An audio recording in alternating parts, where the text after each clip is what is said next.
Hi, this is Phil Hartman with PH Fabrication and Horton Race Cars. Just wanted to give you guys a weekly shop update. I hope you guys all had a good New Year's. I know I'm a little bit behind on the weekly shop updates, but things have been just busy here at the shop. I need to figure out a day that I just do a shop update and keep it on the same day, and I know I've gotten a lot of people asking where the shop update is, so I really appreciate you guys all watching the videos, and like I said, I'll keep going with them, and I'll try to get them a little bit more consistent. But like I said, this week's been pretty busy. Jayed's been busy working on the funny car. I've been working on getting the interior done on the 32 Ford Roadster. And then Jeremy's kind of been working on a few different projects. So at the beginning of the week, he was busy working on clutch disc racks. And those will go up to Josh Hart's Top Fuel team. It's a nice big heavy duty rack, and actually there's about 4 of them, and they can organize their clutch discs. So those went to powder coat, and we'll get those up to Indianapolis hopefully in the next week or two. And then he's been working also on the Dodge Challenger. Basically it's a drag car, came in, got to do a few updates. I know the seats weren't mounted right, some of the welding wasn't finished.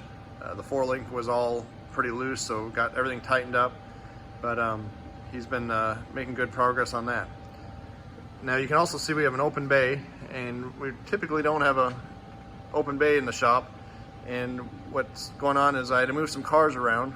I put the super gas car in the far bay, and this gives me an open bay. I've got a truck coming in, the Cranky Yankee gasser, to remount the shocks, so that'll be a quick easy job, get it in and out, and then I'll get the super gas car back over here, get the body on it, and we'll start mounting the body.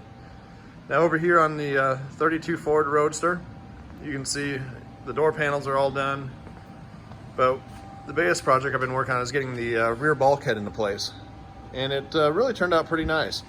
Nothing fancy, pretty simple, you know, just a bead roll, and then it's split down the middle, all buck riveted together, and then we got nutserts across the top with button head screws, and really turned out pretty nice. All I've got left to finish up on the interior are the kicker panels here, and we've got them finished. I just got to install them and do a little metal work on them.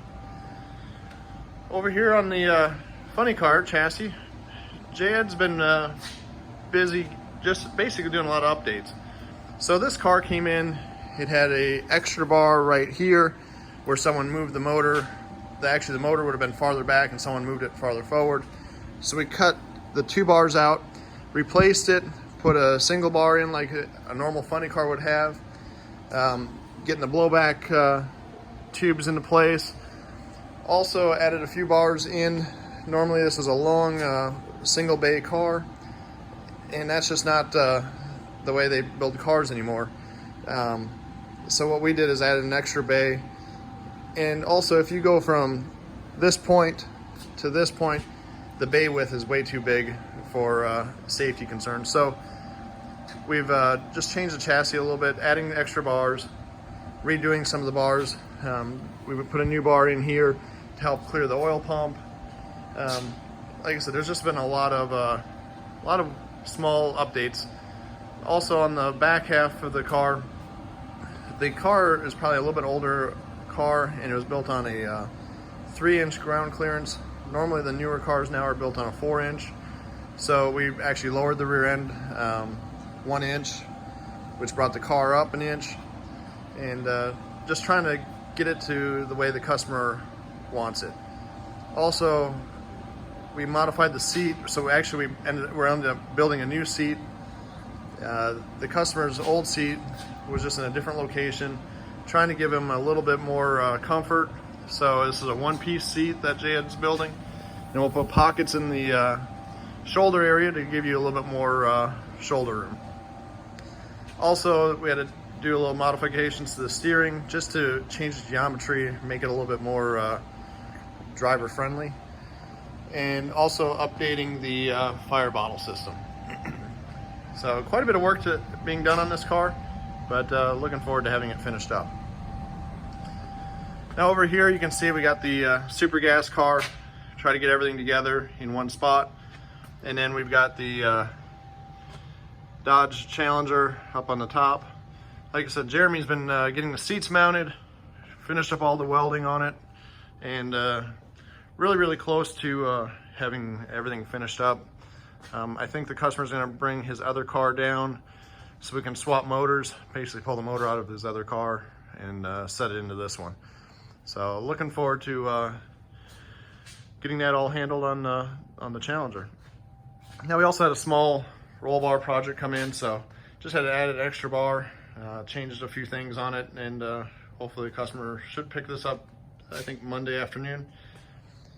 Now over here you can see, kind of got this bay pretty well cleaned up. You can see the bomber seats, that those are all riveted together now for the 32 Ford Roadster, and really pretty nice. Like I said, I spent a lot of time getting all the buck rivets put in it, but pretty happy with how they all turned out. Well, that is it for the weekly shop update. Hope you guys all have a great weekend. I do want to give a shout out to Racing Junk, TMS Titanium, Strong Hand Tools, also Edwards Ironworkers, Cleveland Punch and Die, Hypotherm Power Max. Those guys all do great work when it comes to needing equipment. Bailey Industrial for all your continued support of the shop.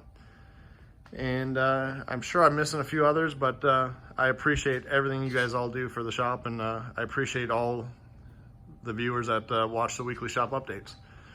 Hope you guys have a great start to the 2020-22 new year, and I'll talk to you all next week.